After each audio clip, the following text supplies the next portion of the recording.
La capitaine Sarah est décédée il y a 7 ans lors d'une mission militaire secrète. Sa famille a enterré un cercueil vide. Son escadron organise des services commémoratifs chaque année. Mais lorsque le pilote du vol 847 s'est effondré à 35 000 pieds, une femme mystérieuse est apparue dans le cockpit. Elle connaissait chaque bouton, chaque procédure. Les morts ne pilotent pas d'avion. Avant de découvrir l'histoire complète, commentez ci-dessous en indiquant de quel pays vous regardez. N'oubliez pas de vous abonner. C'était le 15 mars 2025, et la capitaine Sarah a été officiellement morte depuis exactement 7 ans. Les dossiers militaires à la base aérienne d'Edwards en Californie la listent toujours comme tuée au combat, corps non retrouvé. Chaque année à cette date, son ancien escadron organisait une cérémonie commémorative. Il se tenait en formation, saluait une chaise vide et se souvenait de la femme qui avait disparu lors de l'opération Nightfall, une mission classifiée si secrète que même sa famille n'en a jamais appris les détails. Les parents de Sarah avaient enterré un cercueil vide au cimetière national d'Arlington. Son jeune frère, David, lui-même désormais pilote de ligne commerciale, portait toujours ses plaques d'identité militaire autour du cou. La communauté aéronautique parlait d'elle à voix basse, la pilote d'essai d'élite qui avait repoussé les limites du possible, pour disparaître ensuite derrière les lignes ennemies lors d'une mission qui, officiellement, n'a jamais eu lieu. Mais Sarah n'était pas morte. Elle était bien vivante. Et à cet instant précis, elle était assise au siège 23 à bord du vol 847 de United Airlines, reliant Los Angeles à New York à 35 000 pieds. 7 ans plus tôt, Sarah avait été choisie pour l'opération Nightfall parce qu'elle était la meilleure, parmi les 1% des meilleurs pilotes militaires, experte en avions furtifs et maîtrisant 3 langues. La mission était simple dans son concept, mais mortelle dans son exécution, infiltrer l'espace aérien nord-coréen, recueillir des renseignements sur leur nouveau programme de missiles et revenir sans être détecté. Tout a mal tourné dès le début. Son chasseur furtif avancé a subi de multiples pannes de système au-dessus de la zone cible. Lorsque des missiles solaires nord-coréens ont verrouillé sa position, Sarah avait 2 choix, s'éjecter et risquer la capture, ou tenter un atterrissage impossible en territoire ennemi. Elle a choisi la 3e option, une qui n'existait dans aucun manuel. Utilisant des compétences que même ses instructeurs ignoraient qu'elle possédait, Sarah a effectué un atterrissage forcé avec son avion endommagé dans une vallée montagneuse reculée. Mais au lieu de tenter de s'échapper ou d'attendre les secours, elle a pris une décision qui allait tout changer. Elle a abandonné son appareil, détruit tout équipement d'identification et disparu dans la nature sauvage nord-coréenne. Pendant 7 ans, Sarah a vécu en dehors de tout système. Elle est devenue un fantôme, se déplaçant à travers des réseaux clandestins, collectant des renseignements et progressant lentement à travers des territoires hostiles. La femme qui a émergé de ce creuset n'était plus seulement une pilote d'élite. Elle était quelque chose de plus dangereux, de plus capable que quiconque ne pouvait l'imaginer. Le capitaine Robert Chin pilotait des avions commerciaux depuis 15 ans, mais il n'avait jamais rien vécu de tel. À 14h47, heure de l'Est, quelque part au-dessus de la Pennsylvanie, le pilote de 52 ans s'est soudainement effondré sur son siège. Ses mains sont devenues molles sur les commandes. Sa respiration est devenue superficielle, et ses yeux se sont révulsés. Capitaine Chin. La première officière Maria Santos a secoué désespérément son collègue, mais il n'y a eu aucune réponse. Le Boeing 777 a commencé à dériver légèrement de sa trajectoire alors que le pilote automatique peinait à compenser la perte soudaine de commande. Dans la cabine passager, 340 personnes continuaient leur conversation, lisaient leurs livres et somnolaient paisiblement, inconscientes que leur vie était désormais en jeu. Les agents de bord ont maintenu leur sang-froid professionnel, mais Maria a pu voir la peur dans leurs yeux lorsqu'elle a annoncé par l'interphone « Mesdames et messieurs, nous rencontrons une urgence médicale mineure. Veuillez rester calme et assis. » Le docteur Jennifer Walsh, cardiologue revenant d'une conférence médicale, fut la première passagère à répondre à l'appel pour une assistance médicale. Après avoir examiné le capitaine Chin dans le cockpit, son visage est devenu pâle. « Il a eu une attaque cérébrale massive », a-t-elle murmuré à Maria. Ses signes vitaux sont critiques. Cet homme a besoin de soins d'urgence immédiats. Mais ils étaient encore à 2 heures de New York, survolant un terrain isolé sans aéroport à proximité adapté à un atterrissage d'urgence. Maria avait cumulé plus de 3000 heures de vol, mais elle n'avait jamais piloté un avion gros porteur en tant que commandant de bord. Ses mains tremblaient légèrement alors qu'elle actionnait la radio pour contacter le contrôle aérien. « Mayday, Mayday, Mayday. Ici United 847.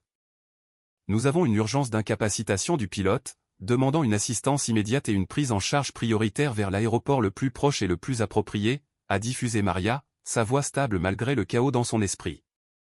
La réponse est venue rapidement du centre de New York, United 847, nous recevons votre urgence. Quelle est votre situation de pilotage actuelle? Nous avons un pilote hors de combat suite à une urgence médicale. Je suis la première officière Santos, et j'aurai besoin d'une assistance d'urgence complète pour les procédures d'approche et d'atterrissage. Tandis que Maria parlait dans son casque, elle ne remarqua pas la porte de la cabine passager s'ouvrir derrière elle. Elle ne vit pas la femme qui se déplaçait d'un pas silencieux et fluide devant les agents de bord qui, d'une manière ou d'une autre, ne remirent pas en question sa présence dans la zone restreinte. Elle ne réalisa que quelqu'un était entré dans le cockpit qu'en entendant une voix calme et assurée dire « Première officière Santos, je suis là pour aider ». Maria se retourna et manqua de tomber de son siège. Derrière elle se tenait une femme d'une trentaine d'années aux cheveux courts et foncés, vêtue de vêtements civils simples, un jean, un pull noir et des bottes qui semblaient conçues pour des voyages sérieux. Mais ce n'était pas son apparence qui choqua Maria. C'était sa présence. C'était la façon dont elle se tenait avec une confiance absolue. C'était la façon dont ses yeux évaluaient immédiatement chaque instrument et affichage du cockpit. C'était la façon dont elle se déplaçait comme si elle était à sa place. « Qui êtes-vous » halta Maria. « Comment êtes-vous entré ici ?»« Cette zone est restreinte. » La femme s'avança et posa une main douce mais ferme sur l'épaule de Maria. « Je m'appelle Sarah. Je suis pilote, entraîné par l'armée. Je sais que c'est déroutant, mais pour l'instant cela n'a pas d'importance. Ce qui compte, c'est de faire atterrir ces 340 personnes en toute sécurité. » Maria fixa la femme qui se nommait Sarah. Ce nom ne signifiait rien pour elle, mais quelque chose dans le comportement de cette étrangère était à la fois apaisant et profondément troublant. « J'ai besoin de voir une pièce d'identité. J'ai besoin de savoir qui vous êtes avant de pouvoir vous laisser. » « Il n'y a pas de temps à perdre, interrompit Sarah, sa voix portant une autorité qui semblait remplir le cockpit. « Votre capitaine est en train de mourir.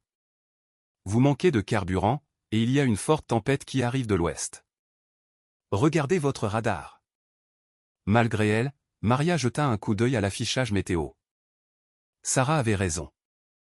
Un vaste système orageux approchait de leur trajectoire de vol, ce qui compliquerait toute tentative d'atterrissage d'urgence. Comment cette passagère pouvait-elle savoir de vérifier cela? Sarah se déplaça vers le siège de secours vide derrière la position du capitaine et commença à balayer les instruments de vol avec l'œil exercé de quelqu'un qui avait passé des milliers d'heures dans des cockpits similaires. Boeing 777 A3 Correct. Vous êtes au niveau de vol 350, vitesse 480 nœuds, à environ 180 000 de JFK. Quel est votre état de carburant? La précision de la question de Sarah fit frissonner Maria. Ce n'était pas une simple curiosité de passagère. C'était une évaluation de pilote professionnel. Mais qui était cette femme? Et comment avait-elle réussi à passer la sécurité, les agents de bord, toutes les barrières qui auraient dû empêcher le personnel non autorisé d'accéder au cockpit? Je ne peux pas laisser un simple passager prendre le contrôle de cet appareil, bégaya Maria. Il y a des procédures, des règlements. Les règlements supposent que votre capitaine est conscient et capable, répondit Sarah, ses mains se déplaçant déjà sur les panneaux d'instruments de secours avec une familiarité troublante. Il suppose que vous avez quelqu'un de qualifié pour vous aider. Actuellement, je suis la personne la plus qualifiée à bord de cet avion, et chaque seconde que nous perdons à discuter est une seconde que nous ne pouvons pas nous permettre de perdre. Tandis que Maria luttait avec cette décision impossible, Sarah avait déjà commencé à aider d'une manière qui n'aurait pas dû être possible pour une passagère ordinaire. Elle a contacté le contrôle aérien sur une fréquence radio secondaire, coordonnant avec le contrôle d'approche pour libérer une trajectoire pour leur descente d'urgence. Elle a calculé les taux de consommation de carburant et les trajectoires de descente optimales avec une rapidité mentale qui impressionna même Maria. United 847, ici New York approche. Nous avons de l'équipement d'urgence en attente, et nous dégageons tout trafic de votre trajectoire d'approche. Pouvez-vous confirmer les qualifications de votre pilote d'urgence? Maria regarda Sarah, qui hocha calmement la tête. New York approche. Notre pilote d'urgence est hautement qualifié. Expérience militaire approfondie sur des aéronefs de ce type. Mais même en prononçant ces mots, Maria ressentit une angoisse croissante. Tout dans cette situation était anormal. Des passagers n'apparaissaient pas simplement dans les cockpits lors d'urgence. Des personnes ayant une formation de pilote militaire ne voyageaient pas anonymement sur des avions commerciaux sans aucune identification. Et le plus troublant de tout, Sarah gérait chaque aspect de l'urgence avec une compétence calme qui suggérait qu'elle avait fait face à des situations bien pires que celle-ci. « Sarah », dit Maria doucement alors qu'elle commençait leur descente d'urgence vers l'aéroport JFK. « J'ai besoin de savoir qui vous êtes vraiment. Quel est votre parcours militaire? Avec quelle unité étiez-vous? » Pour la première fois depuis qu'elle était entrée dans le cockpit, Sarah hésita. Ses mains s'immobilisèrent sur les commandes, et Maria vit quelque chose traverser son visage. Non pas de la peur, mais de la tristesse. « J'étais avec la 412e escadre d'essai à la base aérienne d'Edwards, dit-elle finalement. Indicatif, Ghost Ridley. Le sang de Maria se glaça. Tous les pilotes de l'industrie connaissaient la 412e escadre d'essai. C'étaient des légendes dans la communauté aéronautique, et elle avait entendu des histoires sur une femme pilote de cette unité qui était décédée lors d'une mission classifiée il y a des années. Une pilote dont le nom était devenu synonyme de courage et de sacrifice. « C'est impossible », murmura Maria. Sarah est de la 412e est morte il y a 7 ans. Il y a eu un service commémoratif. Elle est enterrée à Arlington. Le sourire de Sarah était triste et plein de sous-entendus. Avez-vous déjà vu un fantôme piloter un avion, Maria? Alors que le vol 847 descendait à 10 000 pieds vers l'aéroport JFK, Sarah prit le contrôle principal de l'avion, Maria agissant comme copilote. Malgré l'impossibilité de la situation, malgré toute pensée rationnelle lui disant que cela ne pouvait pas être réel, Maria se retrouva à faire confiance à la femme mystérieuse qui était apparue de nulle part. Les compétences de pilotage de Sarah dépassaient tout ce que Maria avait jamais vu. Elle compensait les cisaillements de vent par des micro-ajustements qui semblaient anticiper les conditions atmosphériques avant qu'elles n'apparaissent sur les instruments. Elle gérait l'état énergétique de l'avion avec une précision qui rendait l'approche d'urgence presque routinière. Le plus remarquable, elle faisait tout cela en même temps qu'elle coordonnait avec le contrôle aérien, surveillait l'état médical du capitaine Chin et maintenait le calme dans la cabine passager par des annonces périodiques. « Mesdames et messieurs, ici votre capitaine intérimaire. » La voix de Sarah résonna dans l'interphone avec une autorité stable. Nous effectuons un atterrissage non programmé à New York en raison d'une urgence médicale avec notre capitaine d'origine. L'avion fonctionne normalement, les conditions météorologiques sont acceptables, et nous prévoyons d'être au sol dans 15 minutes. Veuillez vous assurer que vos ceintures de sécurité sont attachées et suivez toutes les instructions des agents de bord. Dans la cabine passager, les gens ont remarqué que la voix était différente. Pas celle de la première officière Santos, mais celle de quelqu'un d'autre. Certains passagers ont commencé à chuchoter nerveusement entre eux, qui pilotait leur avion. Le docteur Walsh avait stabilisé le capitaine Chin autant que possible, mais son état restait critique. Il a besoin d'une chirurgie immédiate, a-t-elle dit à Sarah lors d'une de ses visites au cockpit. Combien de temps avant l'atterrissage? 8 minutes, répondit Sarah sans quitter les instruments des yeux. J'ai contacté la tour.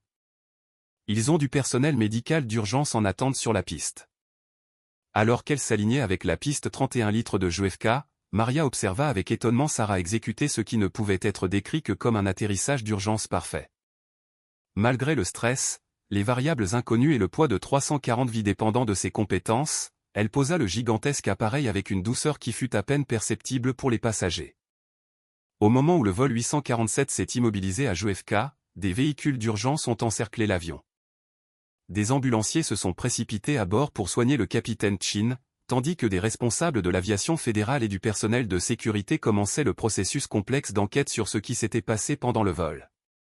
Sarah se tenait calmement dans le cockpit alors que les fonctionnaires affluaient dans la zone, ses mains jointes derrière le dos dans une posture militaire que Maria reconnaissait désormais.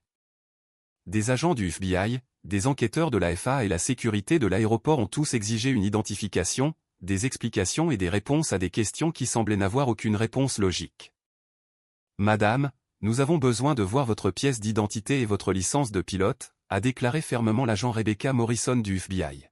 « Nous devons comprendre comment vous avez eu accès à ce cockpit et quelle autorité vous aviez pour prendre le contrôle de cet avion. » Sarah fouilla dans sa veste et en sortit un petit portefeuille en cuir. À l'intérieur se trouvait une carte d'identité militaire qui fit écarquiller les yeux de l'agent Morrison sous le choc. La carte portait la photo de Sarah, son grade de capitaine de l'US Air Force et une date d'expiration valide. Mais elle portait aussi quelque chose d'impossible, une désignation qui montrait qu'elle était toujours en service actif. Ce n'est pas possible, marmonna l'agent Morrison, comparant la pièce d'identité aux informations sur sa tablette. Selon nos dossiers, la capitaine Sarah a été déclarée tuée au combat il y a 7 ans. Son statut est indiqué comme décédé dans toutes les bases de données militaires. Vérifiez à nouveau, dit Sarah doucement. L'agent Morrison a passé plusieurs appels téléphoniques à diverses agences gouvernementales, chaque conversation devenant plus tendue et confuse que la précédente. Finalement, elle raccrocha et fixa Sarah avec un mélange de peur et de fascination. Capitaine, je viens de parler à des responsables du Pentagone, du département de la Défense et de la CIA. Ils confirment tous que vous avez été déclarée morte il y a 7 ans suite à une mission classifiée, mais ils ont également confirmé que vos habilitations de sécurité n'ont jamais été révoquées, votre carte d'identité militaire reste active, et il y a des lacunes dans les dossiers officiels qu'ils ne peuvent ou ne veulent pas expliquer. Alors que l'enquête se poursuivait toute la nuit dans une installation sécurisée près de l'aéroport JFK, Sarah a finalement commencé à révéler la vérité sur les 7 années qui n'avaient officiellement jamais eu lieu. L'opération Nightfall n'était pas seulement une mission de collecte de renseignements, expliqua-t-elle à une salle pleine de fonctionnaires fédéraux, d'officiers militaires et d'autorités de l'aviation. C'était le début de quelque chose de bien plus grand. Lorsque mon avion est tombé en Corée du Nord, j'avais 2 choix, tenter de m'échapper et risquer d'exposer les capacités américaines, ou disparaître complètement et continuer la mission sous couverture profonde. La générale Patricia Hawkins, venue du Pentagone spécifiquement pour ce compte-rendu, se pencha en avant sur sa chaise. Continuer la mission? Comment? Vous étiez présumée morte. Nous avons organisé un service commémoratif. Le service commémoratif était nécessaire, répondit Sarah. Ma mort officielle a fourni une couverture parfaite pour ce qui a suivi. Pendant 7 ans, j'ai opéré dans certaines des régions les plus dangereuses du monde, Corée du Nord, Iran, Syrie, Afghanistan. Des endroits où Sarah, la pilote d'essai, n'aurait jamais pu aller. Mais Sarah, le fantôme, pouvait aller partout.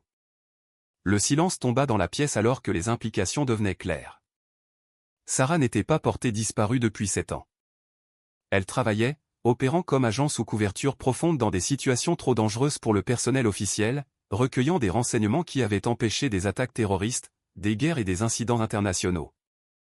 Les renseignements que vous avez fournis, dit lentement la générale Hawkins. Les rapports qui sont parvenus par divers canaux concernant les programmes de missiles, les cellules terroristes, les livraisons d'armes, venaient de vous? Certains d'entre eux, confirma Sarah. Le travail exigeait un anonymat complet, aucun contact avec la famille, aucune reconnaissance de ma survie, aucun soutien officiel. Je suis devenu quelqu'un qui n'existait pas, ce qui m'a rendu très efficace dans mon travail. L'agent Morrison posa la question évidente. Alors, pourquoi vous révéler maintenant? Pourquoi risquer tout pour sauver un vol commercial? La réponse de Sarah fut simple et directe, parce que 340 personnes innocentes avaient besoin d'aide, et j'étais la seule personne à bord de cet appareil qualifié pour la leur apporter. Certaines choses sont plus importantes que de maintenir une couverture. Alors que la nouvelle de l'atterrissage d'urgence du vol 847 se répandait dans les médias, l'histoire devint de plus en plus compliquée. Les premiers rapports se sont concentrés sur la passagère mystérieuse qui avait aidé à poser l'avion. Mais à mesure que de plus amples détails ont émergé, le récit est devenu presque impossible à croire. La capitaine Sarah, officiellement morte depuis 7 ans, services commémoratifs organisés, pierre tombale au cimetière national d'Arlington, avait sauvé 340 vies en apparaissant dans un cockpit d'avion et en démontrant des compétences de pilotage qui dépassaient même ses capacités légendaires originales. Sa famille fut contactée par des responsables militaires et invitée à venir à New York pour des retrouvailles qu'aucun d'eux n'aurait jamais pensé vivre. Ses parents, maintenant septuagénaires, ont éclaté en sanglots en recevant l'appel téléphonique. Son frère, David, qui l'avait suivi dans l'aviation en partie pour honorer sa mémoire, a dû immobiliser son propre avion sur un petit aéroport du Texas parce qu'il ne pouvait pas arrêter de trembler assez longtemps pour continuer à voler. Les passagers du vol 847 ont été longuement interrogés par les enquêteurs, et leurs récits ont brossé le tableau d'une femme apparue de nulle part avec des connaissances et des compétences qui semblaient presque surnaturelles. Maria Santos, la première officière qui avait travaillé le plus étroitement avec Sarah pendant l'urgence, a déclaré aux journalistes, elle connaissait cet avion mieux que des pilotes qui pilotaient des 777 depuis des décennies. Elle anticipait les problèmes avant qu'ils n'apparaissent sur nos instruments. C'était comme si elle pouvait voir des choses que le reste d'entre nous ne pouvait pas. Le docteur Jennifer Walsh, la cardiologue qui avait traité le capitaine Chin pendant le vol, a ajouté sa propre perspective. J'ai travaillé en médecine d'urgence pendant 20 ans, et je n'ai jamais vu quelqu'un rester aussi calme sous une pression aussi intense. Elle ne pilotait pas seulement l'avion. Elle gérait tous les aspects d'une situation d'urgence complexe tout en le faisant paraître sans effort. Les retrouvailles entre Sarah et sa famille ont eu lieu dans une salle de conférence sécurisée du bâtiment fédéral près de l'aéroport JFK. Des responsables militaires, des agents du FBI et d'autres membres du personnel gouvernemental ont observé derrière une vitre sans teint, tandis que cette année de chagrin et de perte était confrontée à la réalité impossible de la survie de Sarah. Sa mère, Hélène, fut la première à parler. « Nous t'avons enterré », dit-elle à travers ses larmes. « Nous avons eu des funérailles. Je visite ta tombe chaque semaine et j'apporte des fleurs. »« Je sais, maman, » répondit Sarah, sa propre voix se brisant pour la première fois depuis qu'elle était apparue dans le cockpit. « J'ai voulu vous contacter tant de fois. Il y a eu des nuits où j'ai presque brisé ma couverture juste pour appeler et vous faire savoir que j'étais en vie, mais la mission était trop importante, et les risques étaient trop grands. » Son père, le colonel à la retraite James A., comprenait mieux les implications militaires que le reste de la famille. « 7 ans d'opération sous couverture profonde, dit-il lentement. Quel genre de travail de renseignement exige un tel niveau de sacrifice? Le genre qui empêche les guerres, répondit Sarah. Le genre qui arrête les attaques terroristes avant qu'elles ne se produisent. Le genre qui sauve des milliers de vies en sacrifiant le bonheur d'une personne dans sa famille. Son frère David, portant toujours ses plaques d'identité militaire, luttait avec des émotions allant de la joie à la colère. Comprends-tu ce que ta mort nous a fait? Maman et papa ont vieilli de 10 ans du jour au lendemain. J'ai changé toute ma carrière parce que je voulais honorer ta mémoire. Nous avons pleuré pour toi, Sarah. Nous t'avons pleuré chaque jour. Je sais, dit simplement Sarah. Et je suis désolé. Mais auriez-vous préféré que je vous contacte et que je risque d'exposer des opérations qui ont sauvé des vies innocentes? Auriez-vous préféré des appels téléphoniques occasionnels si cela signifiait que des attaques terroristes réussissaient parce que ma couverture était grillée? Les questions restèrent en suspens sans réponse, car c'était le genre de questions qui n'avaient pas de bonne réponse, seulement des choix nécessaires. Tandis que la famille de Sarah luttait avec la complexité émotionnelle de son retour, les enquêteurs fédéraux étaient aux prises avec leur propre série de questions impossibles. Comment une personne morte depuis 7 ans maintient-elle des habilitations de sécurité actives? Comment quelqu'un sans existence officielle depuis 7 ans possède-t-il une connaissance actualisée des systèmes d'avions commerciaux? Plus important encore, comment les registres officiels montrent-ils que Sarah est décédée en 2018 tout en montrant simultanément qu'elle n'a jamais cessé d'être une officière militaire active? L'agent Morrison a dirigé une équipe d'enquêteurs qui a passé 3 jours à examiner des dossiers classifiés, des registres militaires et des rapports de renseignement qui ont brossé le tableau d'un fantôme plus actif que la plupart des agents vivants. La trace écrite est incroyable, a expliqué l'agent Morrison à son superviseur. La capitaine est officiellement décédée le 15 mars 2018. Mais à partir du 16 mars 2018, des rapports de renseignement ont commencé à arriver de sources sous couverture profonde en Corée du Nord avec des informations qui n'auraient pu provenir que de quelqu'un ayant sa formation et son accès spécifique. Les rapports étaient codés et filtrés par tant de canaux que personne ne les alliait à elle, mais le modèle est clair rétrospectivement. Plus ils enquêtaient, plus l'opération de 7 ans de Sarah devenait impressionnante. Elle avait empêché une vente d'armes nucléaires entre la Corée du Nord et l'Iran. Elle avait fourni des renseignements qui avaient stoppé une attaque terroriste majeure en Europe. Elle avait infiltré des réseaux de trafic d'armes et fourni des informations qui avaient sauvé des dizaines d'agents infiltrés dans divers pays. Elle n'a pas seulement survécu pendant 7 ans, a conclu l'agent Morrison. Elle a mené l'une des opérations sous couverture profonde les plus réussies de l'histoire moderne du renseignement. À elle seule. La nouvelle de la survie de Sarah et de son rôle dans le sauvetage du vol 847 s'est rapidement répandue dans la communauté aéronautique, où sa réputation d'origine avait atteint un statut presque mythique au cours des 7 années écoulées depuis sa supposée mort.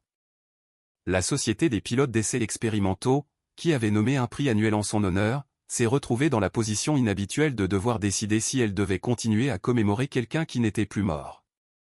L'école des pilotes d'essais de l'Air Force à Edwards avait un bâtiment nommé en son honneur. Les 99S, l'Organisation internationale des femmes pilotes, avait établi un fonds de bourse d'études en sa mémoire. La capitaine Lisa Rodriguez, une pilote de ligne commerciale qui avait été inspirée à poursuivre l'aviation en partie grâce à l'exemple de Sarah, a déclaré aux journalistes « Sarah était déjà une légende dans notre communauté. Maintenant, elle est bien plus que cela.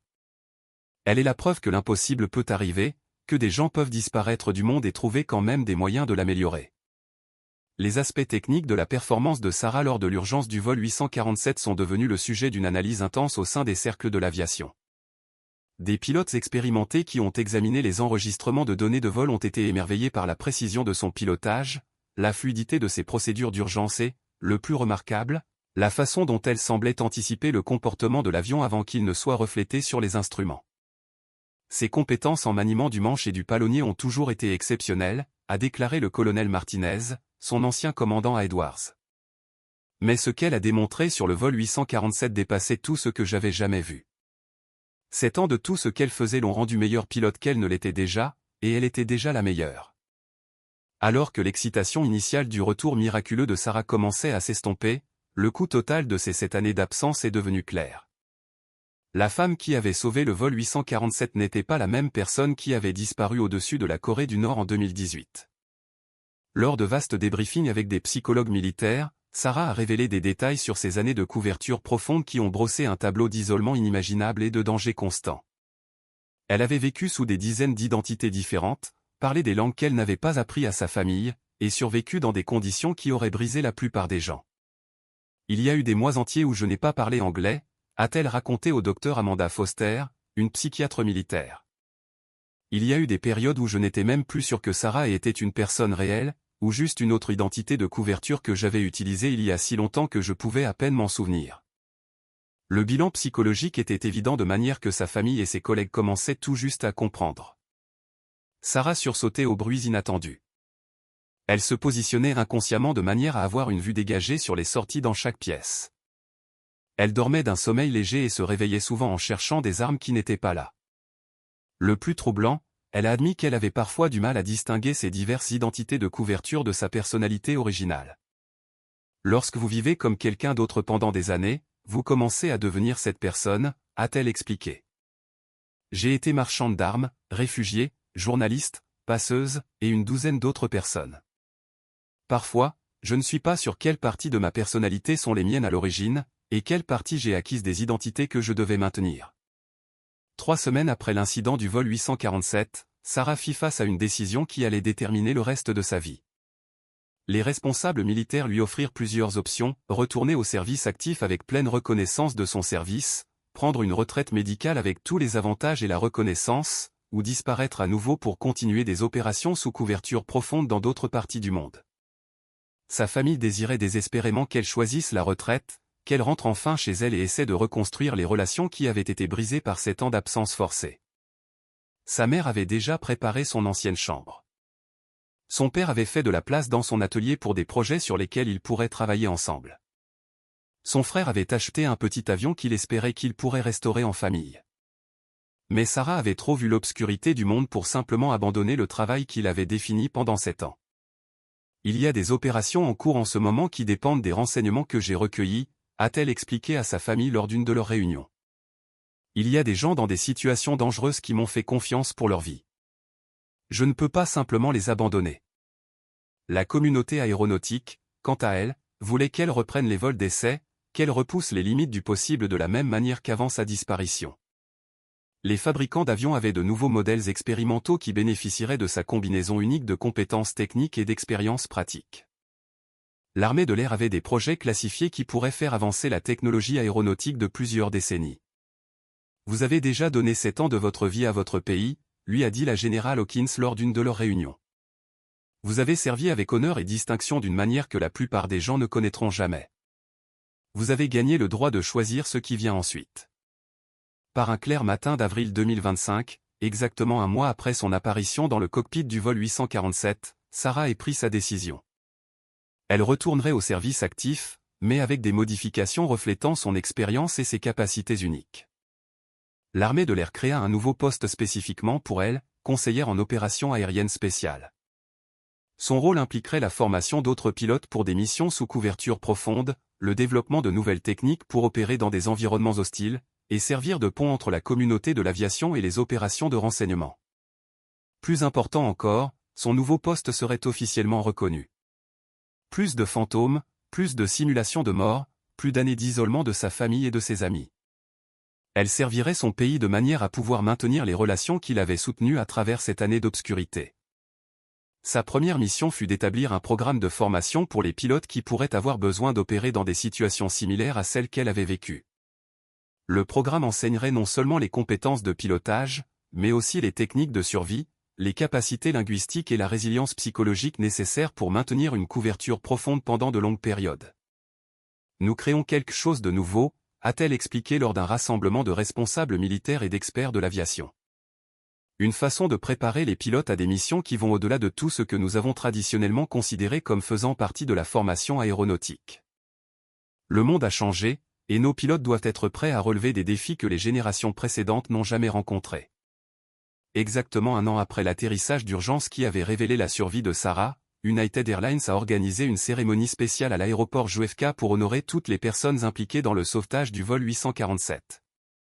Le capitaine Robert Sheen, qui s'était entièrement remis de son AVC, était là pour rencontrer la femme qui avait sauvé sa vie et celle de ses passagers. « Je ne me souviens de rien du vol après mon malaise », a-t-il dit à Sarah lors de la cérémonie. « Mais j'ai lu les enregistrements de données de vol, et j'ai parlé à Maria et aux passagers. Ce que vous avez fait ce jour-là était tout simplement miraculeux. » La première officière Maria Santos, qui avait été promue capitaine en partie grâce à sa performance pendant l'urgence, a présenté Sarah à sa famille. « C'est la femme dont je vous ai parlé », a-t-elle dit à sa jeune fille. « Celle qui m'a appris que les héros peuvent apparaître quand on s'y attend le moins. » De nombreux passagers du vol 847 ont assisté à la cérémonie, désireux de rencontrer la femme mystérieuse apparue de nulle part pour les sauver. Leurs récits ont brossé le tableau de quelqu'un qui avait non seulement démontré des compétences de pilotage exceptionnelles, mais qui avait réussi à maintenir près de 350 personnes calmes pendant l'une des expériences les plus terrifiantes de leur vie. « Je savais que quelque chose n'allait pas quand ils ont appelé un médecin », a déclaré la passagère Jennifer Kim, une enseignante de Los Angeles. Mais ensuite, cette voix calme a retenti dans l'interphone, et d'une manière ou d'une autre, j'ai juste su que tout allait bien se passer. Il y avait quelque chose dans sa voix qui vous faisait croire que, peu importe la gravité des choses, elle pouvait gérer la situation. 5 ans se sont écoulés depuis que Sarah est revenue d'entre les morts pour sauver le vol 847. Elle dirige maintenant l'un des programmes de formation aéronautique les plus élitistes au monde, préparant des pilotes à des missions qui existent dans les zones grises entre les opérations militaires et l'aviation civile. Sa famille a lentement guéri dès cette année de chagrin et de perte, bien que les cicatrices de son absence ne s'effaceront jamais complètement. Ses parents ont appris à chérir chaque appel téléphonique, chaque visite, chaque moment ordinaire qu'ils prenaient autrefois pour acquis. Son frère David vole en tant que copilote chaque fois que leurs emplois du temps le permettent, rattrapant les années où ils ne pouvaient pas partager leur amour de l'aviation. Sarah elle-même a trouvé un équilibre entre le fantôme qu'elle a dû devenir et la personne qu'elle voulait rester. Elle se réveille encore parfois, cherchant des armes qui n'existent pas. Elle se positionne toujours avec une vue dégagée sur les sorties. Mais elle rit aussi avec sa famille, enseigne aux jeunes pilotes à dépasser leurs limites perçues, et a appris à vivre dans le présent au lieu de se préparer constamment aux dangers inconnus. Les passagers du vol 847 ont repris leur vie normale. Mais beaucoup d'entre eux repensent encore à ce jour où leur vol ordinaire est devenu extraordinaire grâce à une femme qui n'était pas censée exister. Ils racontent à leurs amis et à leur famille l'histoire du fantôme apparu à l'heure de leurs plus grands besoins, et comment elle a prouvé que les héros peuvent venir des endroits les plus impossibles. Dans la communauté aéronautique, Sarah est devenue quelque chose d'encore plus légendaire qu'elle ne l'était avant sa disparition. Elle n'est plus seulement la pilote d'essai qui repoussait les limites. C'est la pilote revenue d'entre les morts pour sauver des vies, qui a passé 7 ans dans l'ombre à protéger des gens qui ne savaient même pas qu'ils avaient besoin d'être protégés. Son histoire est classifiée dans de nombreux de ses détails, mais les parties qui peuvent être racontées sont devenues de la matière à légende de l'aviation. Les jeunes pilotes apprennent ses compétences techniques, ses capacités de survie, et surtout, son rappel qu'être pilote signifie être prêt à servir les autres, même lorsque le prix est tout ce que vous avez de plus cher.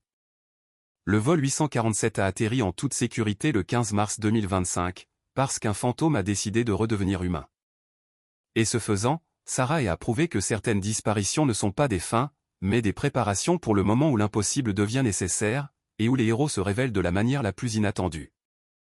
Les soirs calmes à la base aérienne d'Edwards, lorsque de nouveaux pilotes d'essai apprennent à repousser les limites de ce que les avions peuvent faire, les instructeurs racontent toujours l'histoire de la capitaine Sarah. Ils parlent de la mission qui l'a fait disparaître, des années qui l'ont rendue plus forte, et du moment où elle a choisi de sauver 340 inconnus au lieu de protéger le secret qui l'avait maintenu en vie.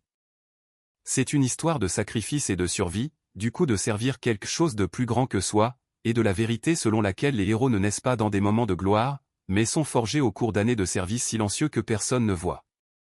Et parfois, lorsque les conditions sont réunies et que le besoin est suffisamment grand, ces héros sortent de l'ombre pour nous rappeler que l'impossible n'est qu'un autre mot pour quelque chose qui ne s'est pas encore produit. La capitaine Sarah, indicative Ghost Rider, a effectué sa dernière mission en tant que fantôme le 15 mars 2025. Mais sa première mission en tant que héros qui choisit d'être vu a commencé au moment où elle est entrée dans ce cockpit et a décidé que 340 vies étaient plus importantes que cette année d'invisibilité prudente. Le fantôme est rentré chez lui, et en rentrant chez lui, elle a sauvé tout le monde.